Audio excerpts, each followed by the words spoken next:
Hi అండి, నేను మీ సరిత చేతి వంటలోకి స్వాగతం. ఈ రోజు నేను టేస్టీగా ఉండే బీరకాయ పులుసుని ప్రెషర్ కుక్కర్లో ఎలా చేయాలో ఈ వీడియోలో చూపించబోతున్నాను. రెసిపీ స్టార్ట్ చేసే ముందు ఇలాంటి మంచి మంచి రెసిపీస్ కోసం నా ఛానల్ సరిత చేతి వంటని సబ్స్క్రైబ్ చేసుకోండి. న్యూ రెసిపీ అప్డేట్స్ కోసం పక్కనే ఉన్న బెల్ ఐకాన్ని క్లిక్ చేయండి. బీరకాయ పులుసు చేయడానికి నేను ఇక్కడ 1/2 kg బీరకాయలను తీసుకున్నాను. వీటిని శుభ్రంగా కడిగి వీటి ఎడ్జెస్ కట్ చేసుకుందాం. నేను వీటిని పీల్ చేయడం లేదు, ఎందుకంటే నేను లేత బీరకాయల్ని తీసుకున్నాను. అండ్ పీల్ చేయడం వల్ల పులుసులో బీరకాయ ముక్కలు మెత్తబడిపోతాయి. ఇప్పుడు వీటిని ఈ సైజులో కట్ చేసుకుందాం. నేను ఇక్కడ ఒక నిమ్మకాయ సైజ్ అంత చింతపండుని కడిగి నీళ్ళలో నానబెట్టుకున్నాను. బీరకాయ పులుసు చేయడానికి ముందుగా స్టవ్ ఆన్ చేసి కుక్కర్ పెట్టుకుందాం. ఇందులో 5 టేబుల్ స్పూన్ల ఆయిల్ యాడ్ చేసుకుందాం. ఆయిల్ వేడవగానే 1 టీ స్పూన్ ఆవాలు, 1 టీ స్పూన్ జీలకర్ర వేసుకుందాం. జీలకర్ర ఆవాలు చిటపటలాడగానే కట్ చేసి పెట్టుకున్న 2 పెద్ద సైజు ఉల్లిపాయల్ని వేసుకుందాం. వీటిని బాగా వేయించుకుందాం.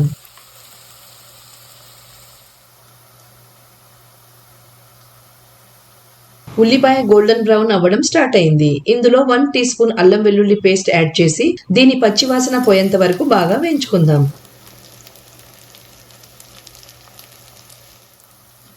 పచ్చివాసన పోయిన తర్వాత 1/2 టీ స్పూన్ పసుపు, 4 పచ్చిమిర్చీలు, 3 రెమ్మల కరివేపాకు వేసి కలుపుకుందాం.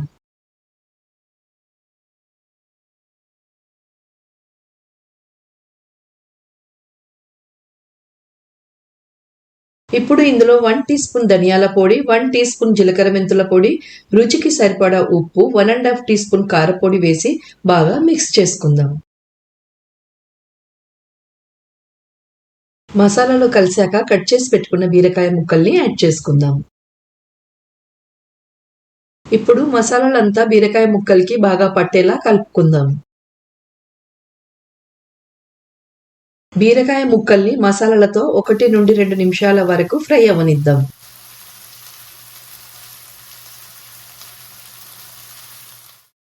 రెండు నిమిషాల తర్వాత మసాలాలు మాడిపోకుండా ఉండడానికి 2 టేబుల్ స్పూన్ల వాటర్ యాడ్ చేసుకొని కలుపుకుందాం.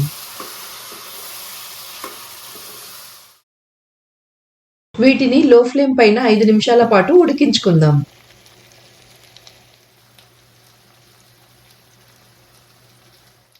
ఐదు నిమిషాల తర్వాత ఒకసారి మిక్స్ చేసుకొని ముందుగా నానబెట్టుకున్న చింతపండు నుండి రసం తీసి ఇందులో యాడ్ చేసుకుందాం.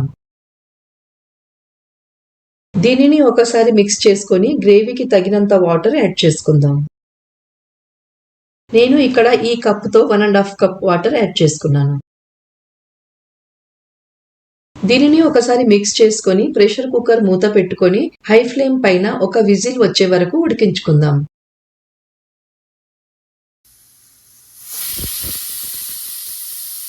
ఒక విజిల్ అయ్యాక స్టవ్ ఆఫ్ చేసుకుందాం. స్టీమ్ పూర్తిగా పోయిన తర్వాత ప్రెషర్ కుక్కర్ మూత తీసేసుకుందాం. చూడండి, ఆయిల్ ఎంత చక్కగా రిలీజ్ అయిందో. ఇప్పుడు ఇందులో కొత్తిమీర యాడ్ చేసుకొని కలుపుకుందాం. గ్రేవీ కలర్ చూడండి ఎంత బాగుందో.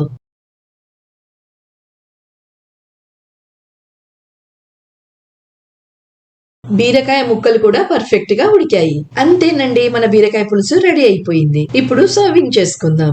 బీరకాయ పులుసుని అన్నం మరియు చపాతీతో తింటే అద్భుతంగా ఉంటుంది. మీరు కూడా బీరకాయ పులుసుని ఇలా ప్రెషర్ కుక్కర్ లో ఒకసారి చేసి చూడండి. చాలా టేస్టీగా ఉంటుంది అండ్ టైం కూడా సేవ్ అవుతుంది. మీకు ఈ బీరకాయ పులుసు రెసిపీ నచ్చినట్లయితే కమెంట్స్ లో తెలియజేయండి. మళ్ళీ కలుద్దాం ఒక కొత్త రెసిపీతో. అప్పటి వరకు ఈ వీడియోని లైక్ చేయండి, షేర్ చేయండి అండ్ నా ఛానల్ సరిత చేతి వంటని సబ్స్క్రైబ్ చేసుకోండి. Thanks for watching.